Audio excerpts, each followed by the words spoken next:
My name is Victor Furman. Some call me the Voice. I've always been fascinated with human nature, spirituality, science, and the crossroads at which they meet. Join me now and we will explore these topics and so much more with fascinating guests, authors, and experts who will guide us to Destination Unlimited. When I grew up in the 1960s and 70s, there was a sense of rebirth and renewal in our country. Many of us started looking upon one another as brother and sister and embraced the ideas of sharing, caring, love, and peace. We lived these ideals as best as we could with the hope that future generations would equally embrace them. Somewhere along the way, we have strayed from that path. We have birthed a generation of divisiveness, ego-based action, and fear. Is there a way that we can return to the spirit of embracing diversity, caring for one another, and moving from fear to love?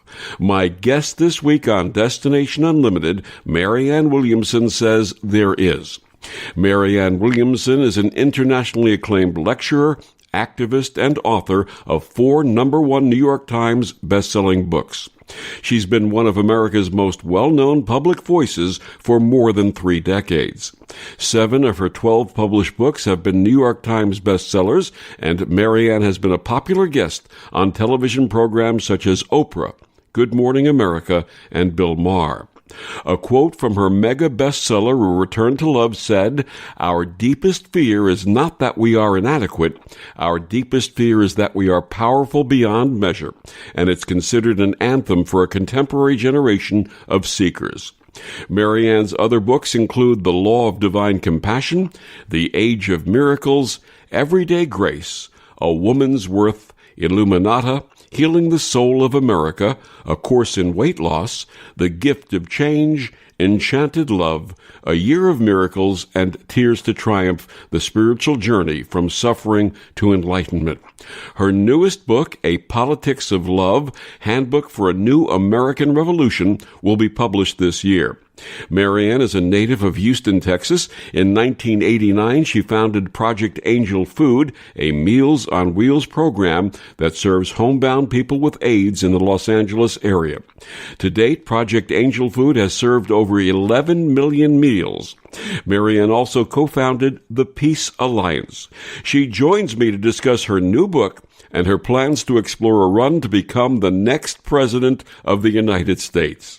It is my honor to welcome to Destination Unlimited, Marianne Williamson. Good evening, Marianne.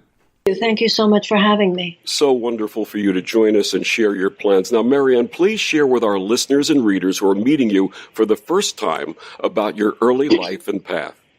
Well, when you were talking in your introduction about the fact that you grew up in the 60s and 70s, so did I. And I was impacted just as you were. The flower child generation, the hippie scene. But, a young man said to me about a year ago at one of my lectures, he said, you're just an aging hippie. Your generation was just about sex, drugs, and rock and roll. And my response to him was, that was just part of the day. I said, the rest of the day we stopped a war. And what have you done, by the way? This was a generation, much as you referred to, which talked about all the things you were talking about. We would read Ram Dass and Alan Watts in the morning, but we would attend anti-war protests in the afternoon.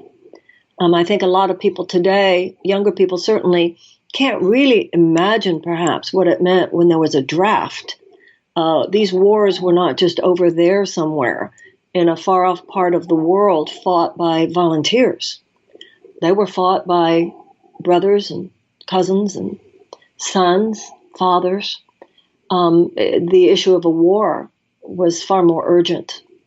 So that's what I grew up with. I grew up in a time, as did you from what you were saying, when there was a very easy compatibility between what was a spiritual and philosophical expansion at that time, and also very, very potent and urgent sense of political activism.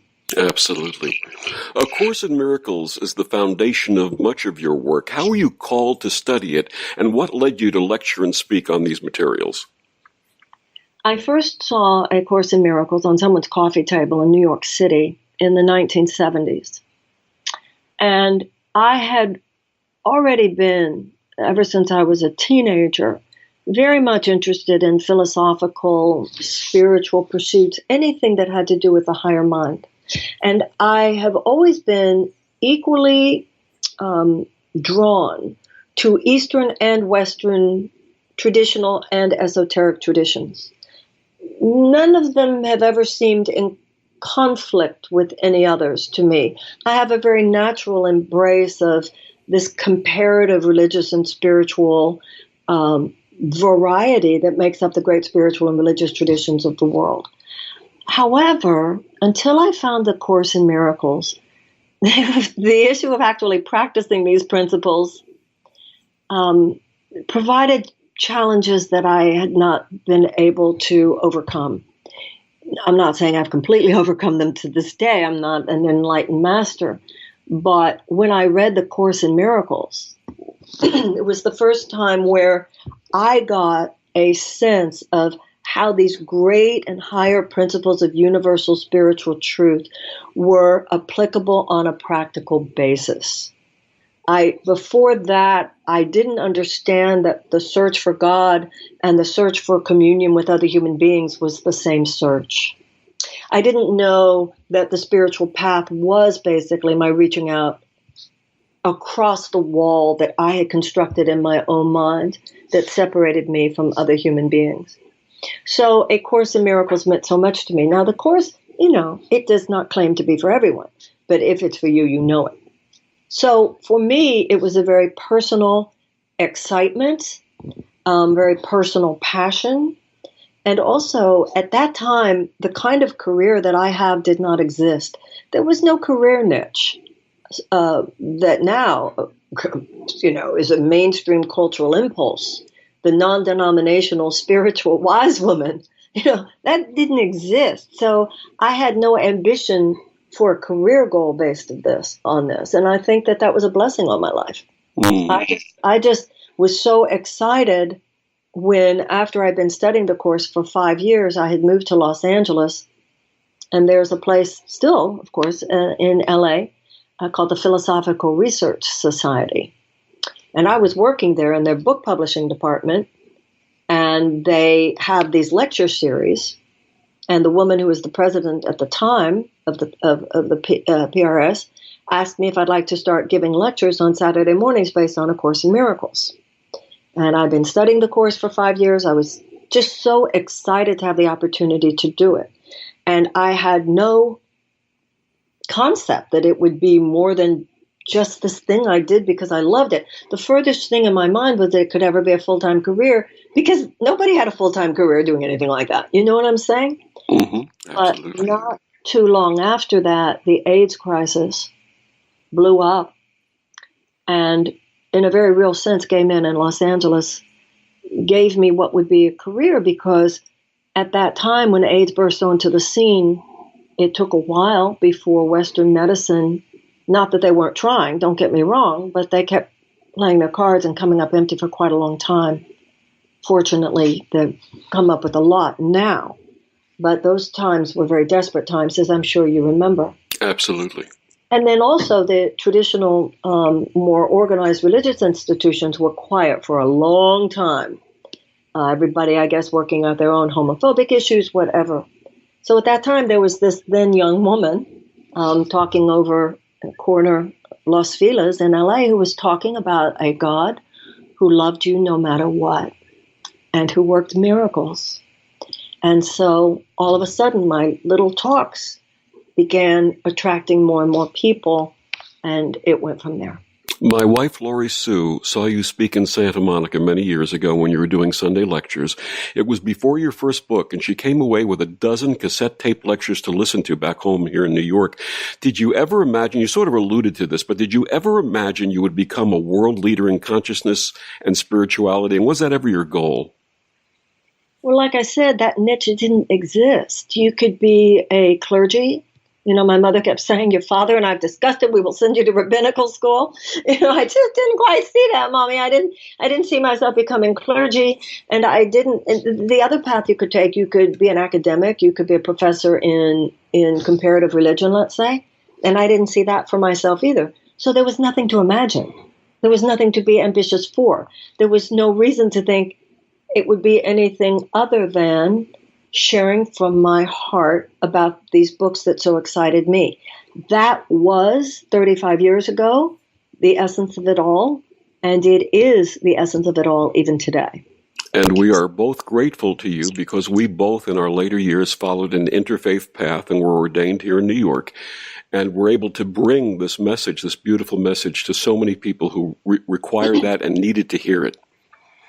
Well, today we're all doing this, right? I mean, it's a symphony, and it needs to be a symphony. So many people who feel called, as do you, as does your wife, as do I, to share our song, which is the universal spiritual truths, whether through the teachings of the Course in Miracles or any other path, that reminds us, particularly at a time like this when humanity has so swerved away from a heart-centered consciousness. It is a calling to all of us, come back home to the truth of who you are, and that will automatically repair the world.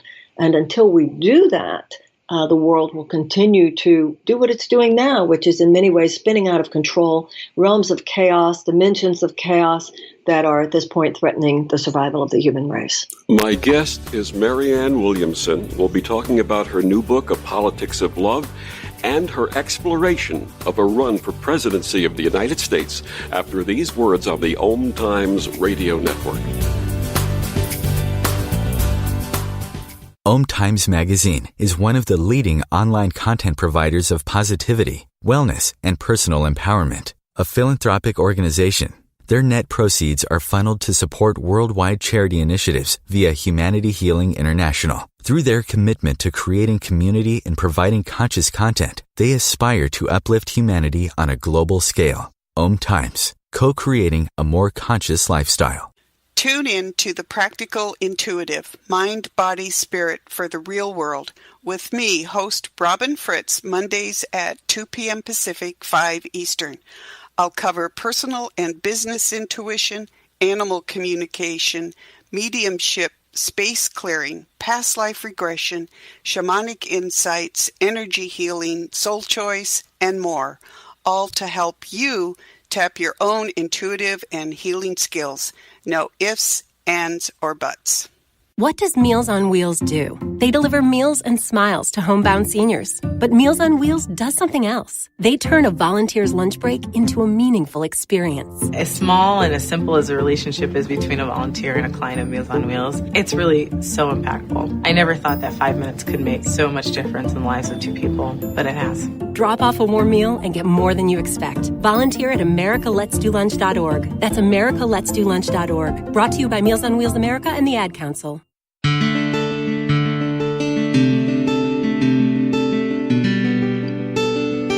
Back on Destination Unlimited, my guest this evening, the very special Marianne Williamson. Marianne, one of your famous quotes from your 1992 New York Times perennial bestseller, Return to Love, we alluded to it in the introduction. Let me read this in its entirety for our listeners.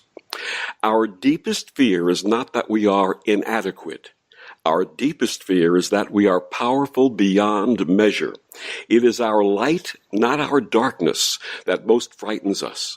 We ask ourselves, who am I to be brilliant, gorgeous, talented, fabulous? Actually, who are you not to be? You are a child of God. Your playing small does not serve the world. There is nothing enlightened about shrinking so that other people won't feel insecure around you. We are all meant to shine as children do. We were born to make manifest the glory of God that is within us. It's not just in some of us, it's in everyone. As we let our own light shine, we unconsciously give other people permission to do the same. As we are liberated from our own fear, our presence automatically liberates others. In these difficult times, do you think that this sentiment seems to be especially important to our world and that people must truly rise up beyond fear and seek change? That paragraph is simply a paragraph out of many in my book, A Return to Love, as you said, whose subtitle is, the subtitle of which is Reflections on the Principles of A Course in Miracles.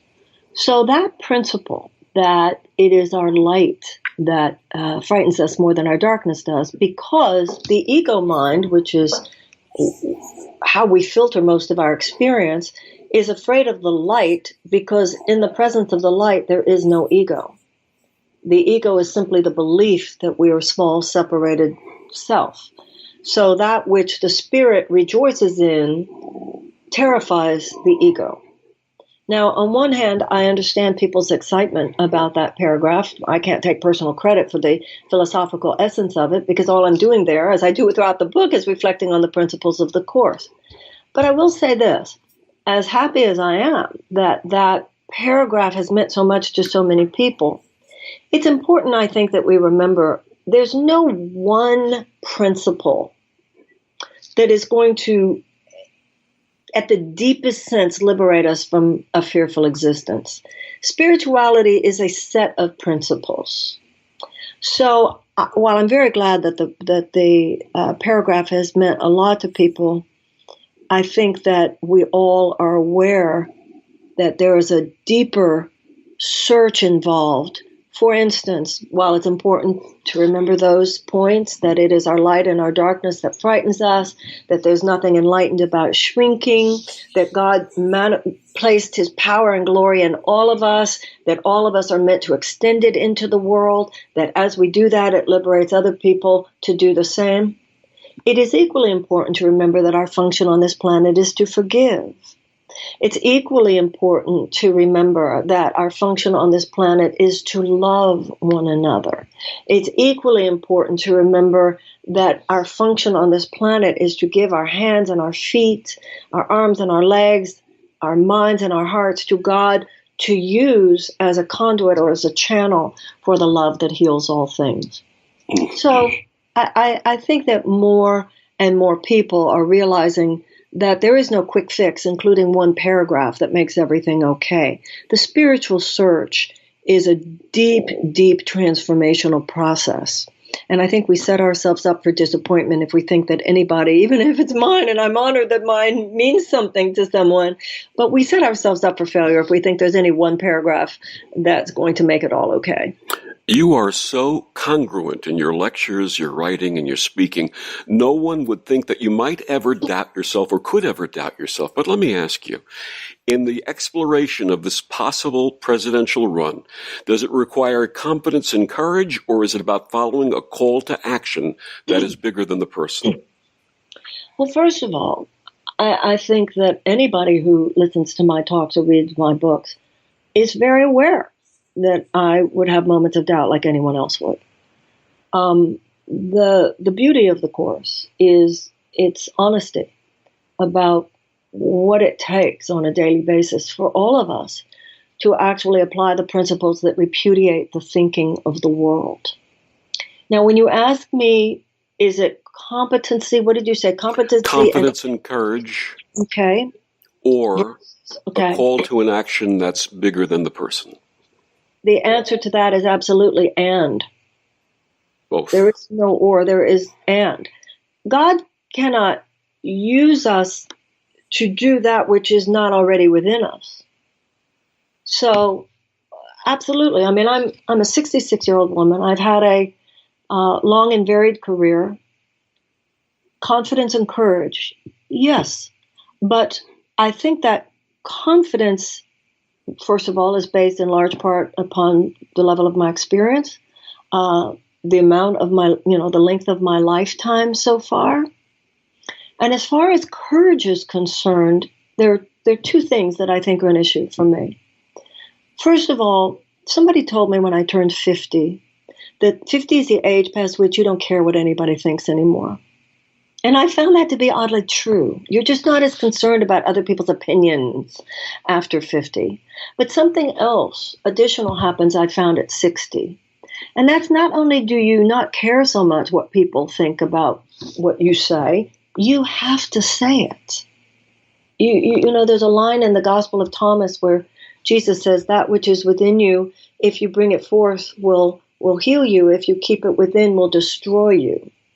So I'm at that age. I'm at that fierce female age.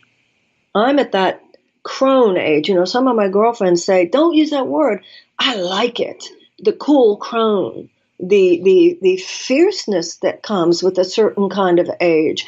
I suppose that there's a level of courage, but it doesn't feel courageous. It just feels like you are spreading your wings at last. Now, also, I'm very aware as an American woman that what we are able to do is so far beyond what millions of women in this world are able to do in terms of legal and social permission.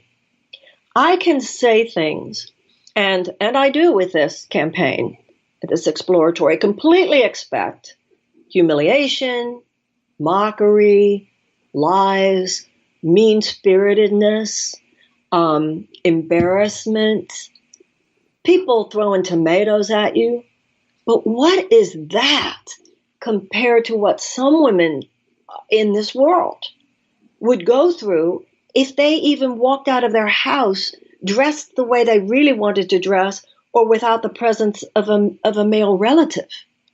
So for an American woman, it seems to me there's something that I could never go there thinking, oh, it takes so much courage. Not only are there women who could suffer the worst kinds of punishment, even unto death, for doing things that American women can just do because we want to, or any Western woman could do just because we want to. But in addition to that, they do. They do. So when you look at what some women in the world have the courage to do, I think it would be presumptuous and unattractive for me to talk about this move in terms of courage. Chutzpah, yeah. But real courage, I think we are underestimating what that word should mean.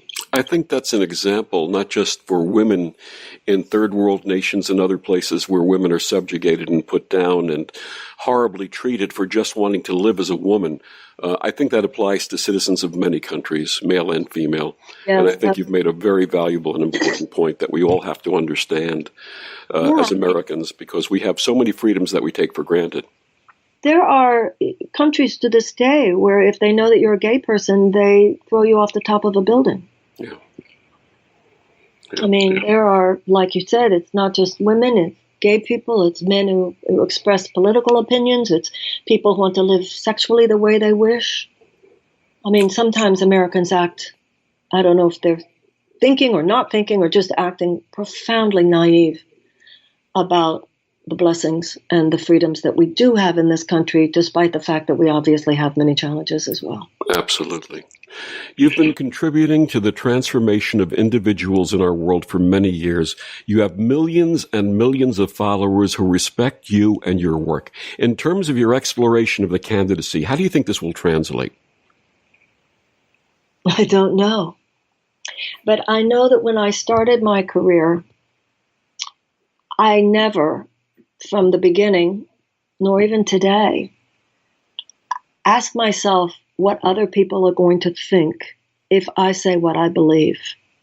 You know, I had an interesting experience many years ago. A man is actually quite famous in certain circles, so I won't say who he is. He came up to me one Saturday morning, and he said, I want to, after a lecture in Hollywood. This would have been probably in the late, I know when it was. It was in the late 80s. And he said, I want to congratulate you. And I said, why? He said, I came to hear you 3 years ago, and I thought you were crazy. I thought you were just a crazy lady out of your mind. He said, but after that, about a year later, my boyfriend, he said his boyfriend, went to rehab. And I had to go be with him and go through some sessions. And because of that, he said, I went through my own transformation. I came back to hear you today, and I understand what you're saying. And I'm so impressed, he said, that you didn't change your language for people like me.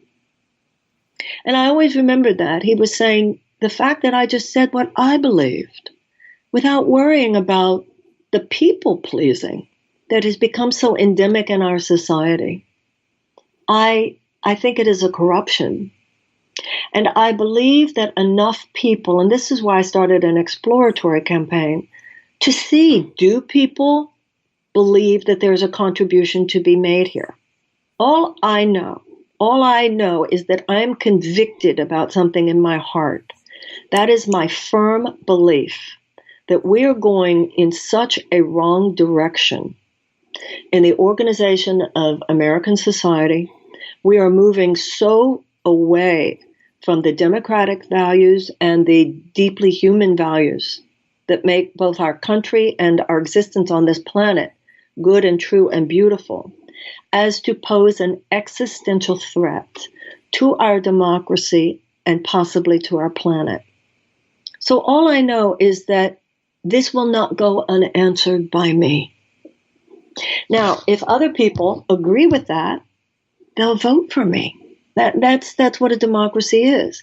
But I believe in my heart, I don't feel I would feel so impelled to do this, so called to do this, if it were not for the fact that I believe is borne out by, as you said, so many people in the health and wellness community, psychotherapeutic community, recovery community, religious communities, women, millennials. There are so many people who I know agree with me that the mindset which ruled the 20th century, particularly the social, economic, and political mindset, which dominated the late 20th century, is not only inadequate to what we need in order to address the challenges of the 21st century, but is a mindset that's actually perilous, because it is not based on a bottom line of love or humanitarian values. It is based on a bottom line of profit maximization for huge multinational corporations, which is a theft from future generations. It is a theft from the disadvantaged in our country and in our world. It is a passive and sometimes active assault on democratic principle. It's certainly not the way to create peace on the planet 25, 50 years from now. And it's not the way to in any way protect the environment. It is the assault on the environment. If my father is not alive, but if he were here, I feel he would say, these things must not go unanswered. And I'm not going to be one of those people who's just whining or angry or just screaming at the TV. I feel that where some have harnessed fear, it is time to harness our decency, our dignity, our love, and our commitment to democracy and to the future of our planet and to future generations. We need to harness that for political purposes. And we need to do it now, and I'll say amen. My guest is Marianne Williamson. Marianne, please tell our listeners where they can find out more about your attempted candidacy, what you're looking to do, and also your books and your work.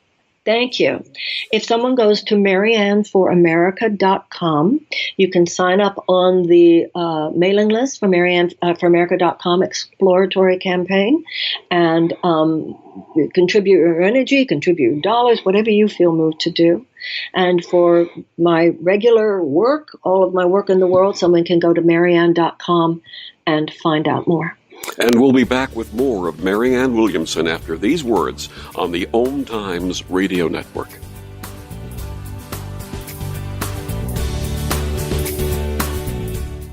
Humanity Healing International is a small nonprofit with a big dream.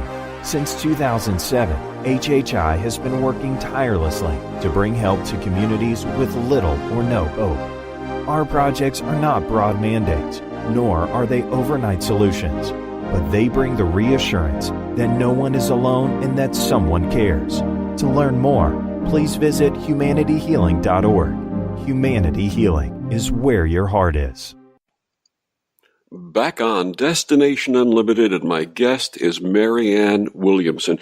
Marianne, let me ask you this. You've recently pointed out that the Constitution doesn't specify that a president needs to be a former governor or senator or a politician of any kind. What are the qualifications you think are most important?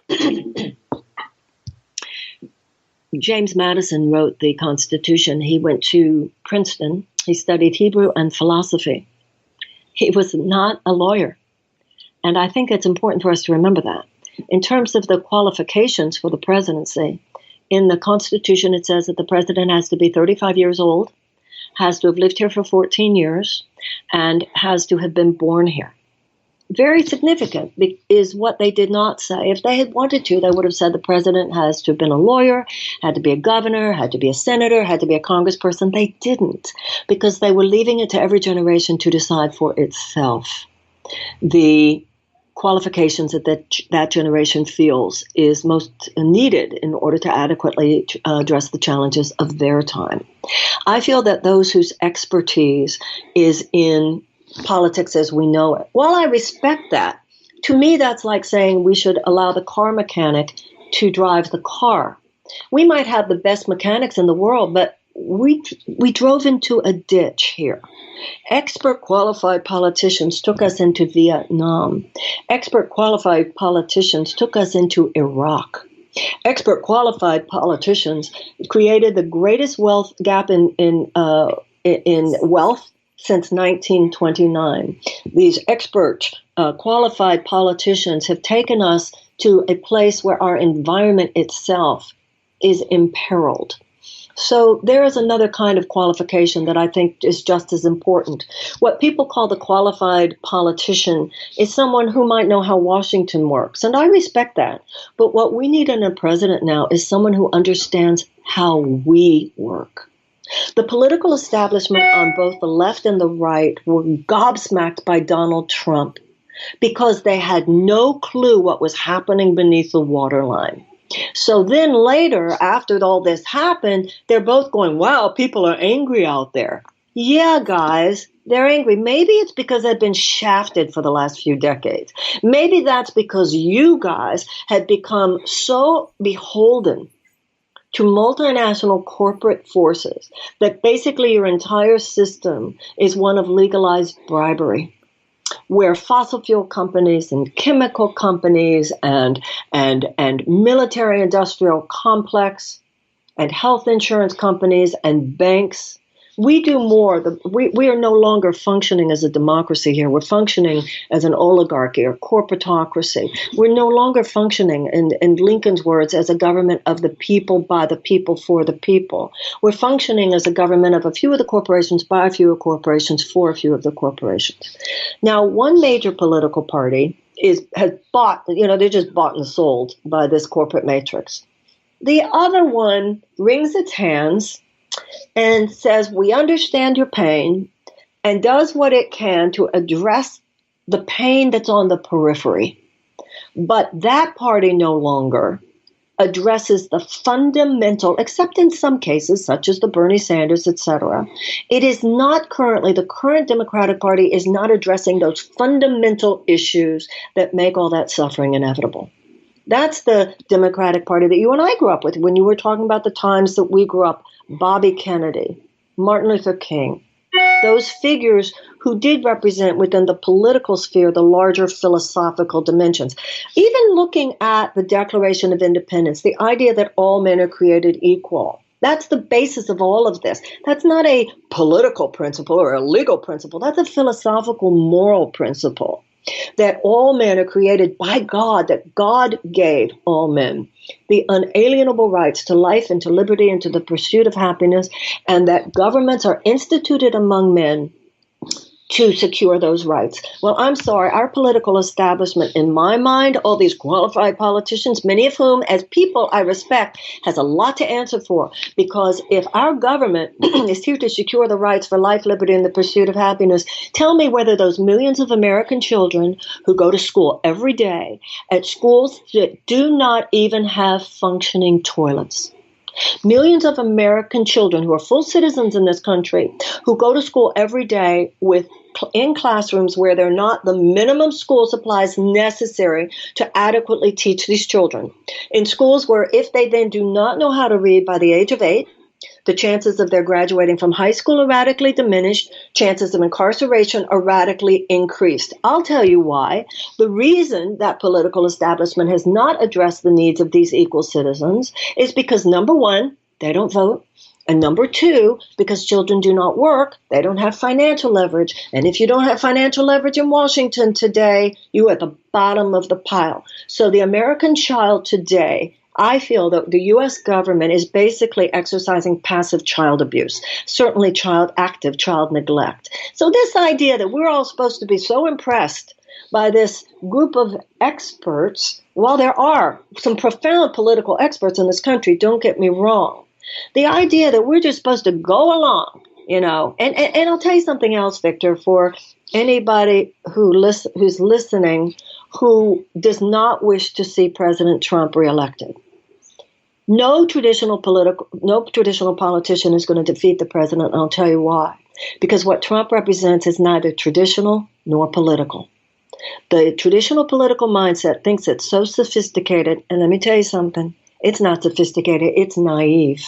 It doesn't get what's going on here at the deepest level. And if they had known what was really going on beneath the surface and these psychological and emotional dimensions that emerge from the kind of chronic economic despair that so many Americans have been living, millions of Americans have been living with for years. Where's the skill set there? I don't think the issue is that they have qualifications I don't have. I think the issue is that I have some qualifications that perhaps they don't have. This is a new century, and little small random acts of kindness is not enough. We need huge strategized acts of courage and compassion that do not just address peripheral issues such as, quote unquote, more funding for education. We need to do more than more funding for education. We need to claim the realization that the chronic trauma of millions of American children is a humanitarian crisis. We need to claim the realization that spending $718 billion a year on our military while reducing our funding for genuine peace-building measures is actually an imperilment, a threat to the notion of peace on this planet in 50 years. So we need more than just some peripheral changes. And if that's all we're going to address this campaign with, then even if you defeat the president, it's important that we remember the forces behind this president, they don't care if you get rid of him because they have so many more standing in line behind him. So if all you do is defeat him electorally, they'll be back in 2022. They'll be back in 2024. We have to do more than just defeat that electorally because what's being represented there cannot be defeated. It has to be overridden. They're putting out dog whistles. We have to put out angel voices. We have to begin a conversation of a genuine political renaissance in this country that can only emerge from people falling in love again with what democracy means, with the radicalism of this, with our personal connection, each and every one of us. This Trump phenomenon was an opportunistic infection that could not have happened if our immune system had not been weak. And that immune system weakening was the fact that too many people were too cool to care, too distracted, too not into politics. Some people even using a very spurious notion of spirituality as a justification for political disengagement. Those days have got to end.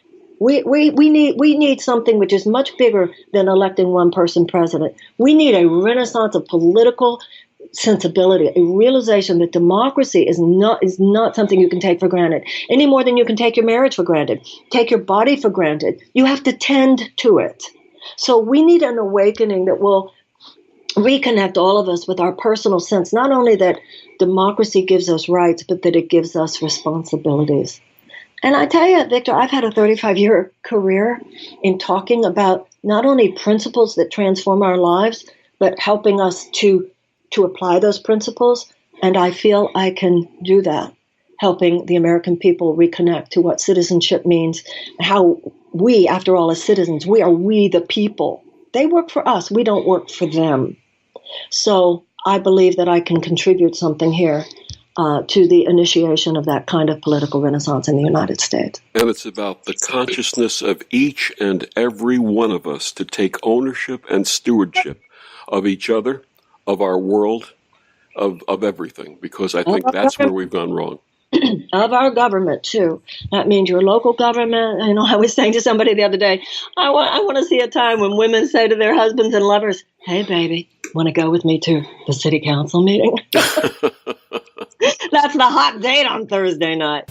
My guest is Marianne Williamson. We'll be back with more of Marianne and her exploration and her new book after these words on the OMTimes radio network.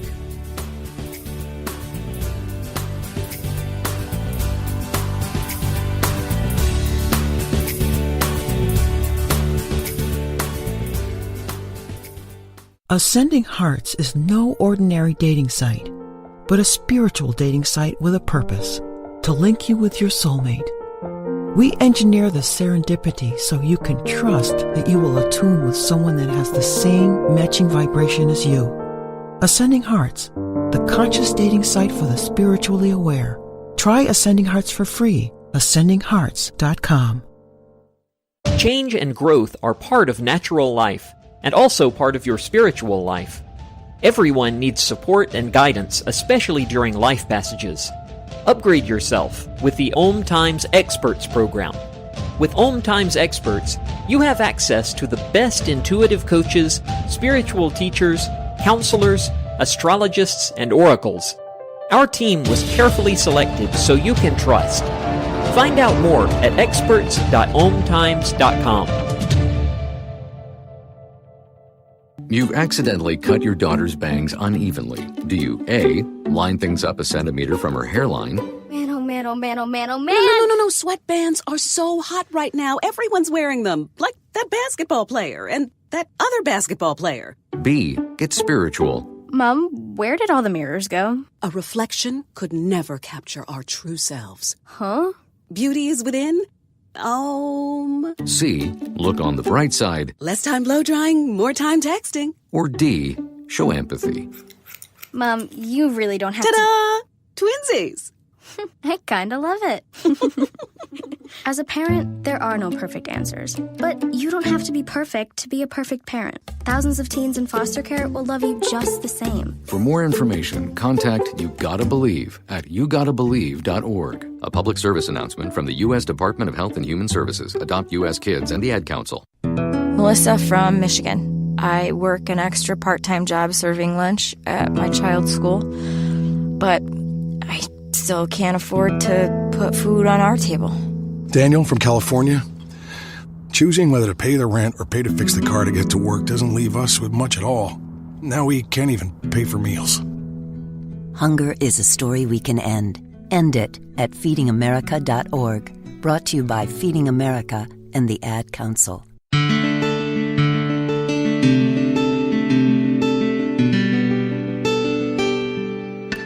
Back on Destination Unlimited with my very special guest, Marianne Williamson. Marianne, with the recent passing of our 41st president, we heard a lot, whether we agreed with his politics or not, about his selflessness and deep caring for people. Do you have a presidential role model? Well, I think Franklin Roosevelt was obviously an amazing president. Abraham Lincoln, what do you even say about such a one as he? You look at the founders, and you certainly had a genius cluster there, although no one is ignoring, slavery. And in fact, you look at someone like Thomas Jefferson, who on one hand gave us the enlightened principles on which we purport to stand, and on the other hand, himself owned slaves. But that is the cultural DNA of the United States. We were born on one hand on these profound principles, the most enlightened principles that had ever infused the founding documents of any country. And at the same time, 41 signers of the Declaration of Independence were themselves slave owners. So that dichotomy has always been with us. And in the presidents such as they, Thomas Jefferson, George Washington, obviously that dichotomy was present. Other than that, when you look at the likes of a Thomas Jefferson, the likes of an Abraham Lincoln, you look at someone like a Franklin Roosevelt, those are the people that I look to and think how fortunate we would be if someone of that level of conviction and commitment to democratic principles, the courage to actually apply those principles despite an imputation of the forces that worked against that, and truly did move our country forward. If I ever had the blessing or honor of being President of the United States, Lincoln and Roosevelt would be my role models. The current president ran on the platform of draining the swamp. Unfortunately, what he didn't say was that as the swamp was being drained, the slurry and sludge would be dumped on the rest of us. What do you think you can do in terms of translating your message for the base that the current president serves? Well, I don't think any of us think that the issue is just that when he drained the swamp, there was sludge. He filled the swamp with, with all due respect, there are more alligators than there are now. When you make as the director of the Environmental Protection Agency, rather than someone who is a world-class environmentalist, you make as the head of your Environmental Protection Agency someone who is an ex-lobbyist for the fossil fuel industry. That's the swamp. That's the alligator here. And I think the more we know about what's going on with the Robert Mueller investigation, et cetera, there are probably more alligators in that, more swampland in Washington, D.C. today than at any time in our history. In terms of what I would seek to do, whereas he has harnessed fear for political purposes, we need to harness dignity and decency for political purposes. If somebody said to me today, what a trickster God there is, this presidency has caused a political and a spiritual awakening in this country. There's nothing like seeing someone behave in an indecent way to make you really think that decency matters. Someone behaves in an undignified way and you realize, wow, dignity really matters. You see someone acting in a dishonorable way, and it makes you realize, wow, honor really matters. And I think we needed that wake-up call, apparently, because on some level, I suppose, we brought it on. So I think that we need to do a chiropractic adjustment of American democracy.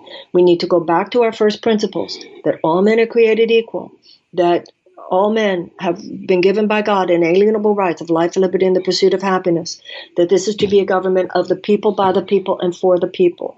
We need to realize if that's true, then you protect your environment, which affects the health of the people. You don't just protect the corporate profits of the fossil fuel companies and the chemical companies. If that's true, you seek to wage peace as much as to prepare for war in case you need it. If that's true, you don't pass tax bills that give 83 cents of every dollar to the very, very richest among us. There are domestic policies and international policies that are servants to a casino capitalism. This is both domestically and internationally, that make a bottom line the short-term profits of casino capitalist forces. I think there should be a conscious capitalism that is rewarded. There should be a casino capitalism that is held accountable.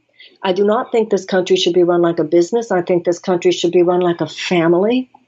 And I believe that, once again, the forces of government should be at the service to the American people and to the earth on which we inhabit, not at the service of just these multinational corporate forces and their financial gain on a short-term basis. Do you think the wisdom of A Course in Miracles can change the course of this country?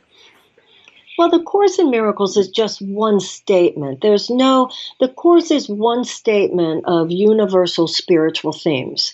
It's not for everyone, and we don't want to see any particular form of spiritual wisdom as special.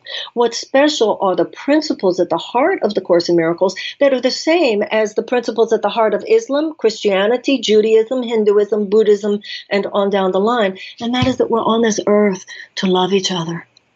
Yes, that will save the world, for humanity to remember why we are here and that we are brothers on this planet. So whether someone is awakened to those realizations through A Course in Miracles or any other, the last thing we need is for, a lot of evil has been perpetrated on this planet and continues to be perpetrated on this planet by someone thinking our way of finding God is the way.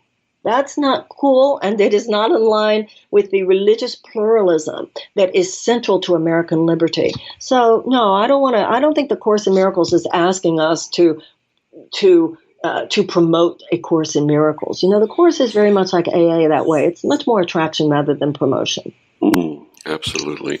I know you have a daughter. How does she feel about your political quest? when I told my daughter I was thinking about this, she responded, "You go, girl." And I said to her, "What'd you do with my daughter?" Who are you? Because I knew that was not, that was probably not, and it isn't her idea of the best way for mommy to spend the next few years of mommy's life. But she reminded me of a conversation we had that I had forgotten. And that was that apparently I had said to my daughter through tears one time when she asked me, "What could I do for you, Mommy?" And I said, "Just promise me if I ever run for president, you won't be negative about it." And then she said, "And I'm a woman of my word." So my daughter is being extremely supportive, extremely helpful. She's been to law school. She's much better at business than I am. And in a way, a campaign is a pop-up business, So a lot of legalities, it's serious stuff. And my daughter she's the best daughter any mother could hope for. That's wonderful. Please tell us about your soon-to-be-published book, A Politics of Love, Handbook for a New American Revolution. Please tell us about it. Well, in 1997, I published a book called Healing the Soul of America, talking about the intersection of spirituality and politics. And then that book this last year was just revised and updated because even though the principles I talked about there are still the same, unfortunately, the statistics are even worse. Because in that book, in 1997, I was talking about the corporatocracy, wealth inequality, mass incarceration. Many of the things that we're so stressed by today were already there, but we weren't addressing them. And as someone who is trained and disciplined to look at things on the level of cause, it's like you don't go to a doctor who says you have cancer and then the doctor says, "But it's only stage 1, so we're not going to worry about it." I knew in the 90s that these things were happening and that they needed to be addressed. And that's what I was writing about then. And many people were, but it was certainly not the mainstream conversation at that time. A Politics of Love takes us to where we are now.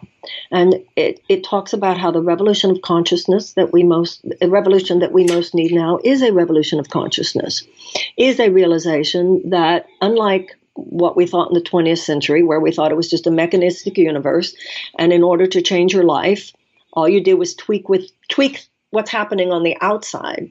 Those of us who have to do with any kind of a more enlightened or spiritual approach to living know that all change comes from within. We have to change from the inside out. You can't just tinker with things on the external plane. That's the old allopathic model of healing, where people thought, well, I don't really need to take care of my body, exercise, nutrition.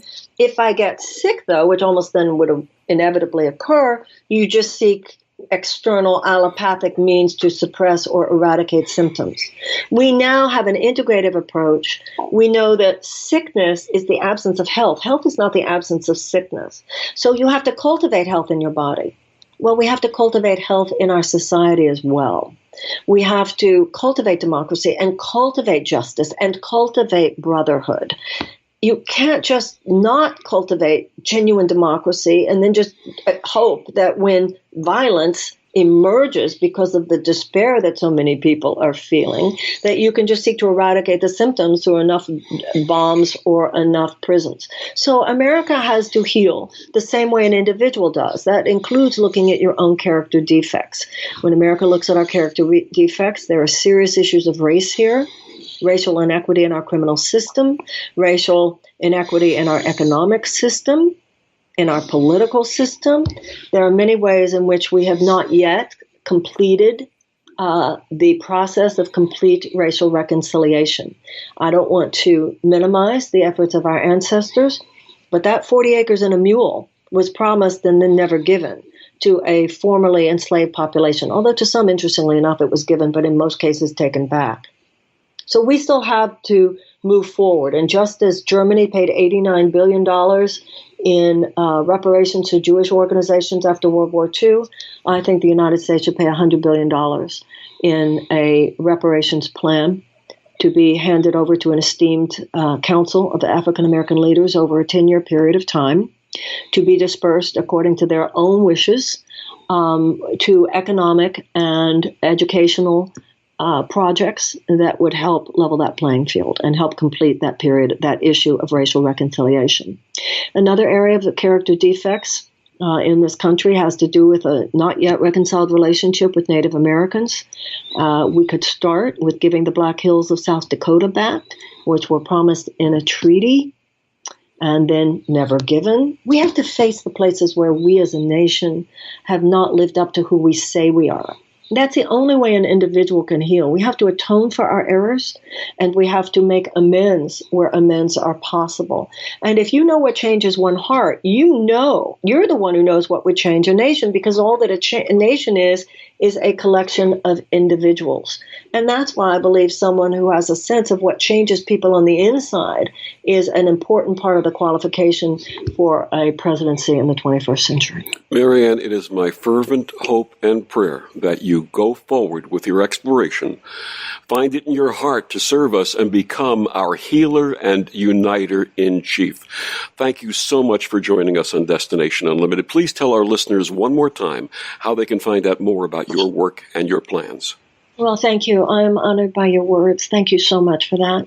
And people can find out more at marianneforamerica.com and also at marianne.com. Marianne Williamson, thank you so much, and our love and our blessings and our prayers go with you. Thank you. And thank you for joining us on Destination Unlimited.